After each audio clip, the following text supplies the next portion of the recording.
এটা সেই জায়গা যেখানে আমাদের নবী পাক সাল্লাল্লাহু আলাইহি ওয়াসাল্লাম দাঁড়িয়ে নামাজ পড়িয়েছিলেন। এই জায়গাটিকে বলা হয় জান্নাতের বাগিচা। নবীজি বলেছিলেন, মসজিদের এই মিম্বার থেকে আমার ঘর পর্যন্ত যতটুকু জায়গা, এটা যেন জান্নাতের বাগান। এখানেই রয়েছে নবীজির রওজা মুবারক। বন্ধুরা, আজকে আপনারা দেখতে পারবেন রিয়াজুল জান্নাহ মদিনা পাকের ভিতরের অংশ।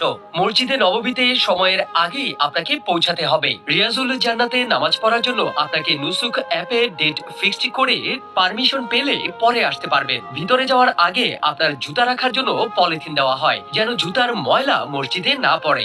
যখনই আপনি দরজার কাছাকাছি যাবেন, আপনার হৃদস্পন্দন বেড়ে যাবে, কারণ এই জায়গাটা আপনার কাছে মনে হবে জান্নাত। এখানে আপনার সকল তওবাও কবুল হয়, সকল দোয়াও কবুল হয় ইনশাআল্লাহ। রিয়াজুল জান্নাতে ভিতরে আপনি মাত্র 10 মিনিটের মতো থাকতে পারবেন, খুব বেশি হলে 15 মিনিট। তবে রমজান মাসে যেহেতু ভিড় বেশি হয়, আরো কম সময় দেওয়া হয়। আল্লাহর কাছে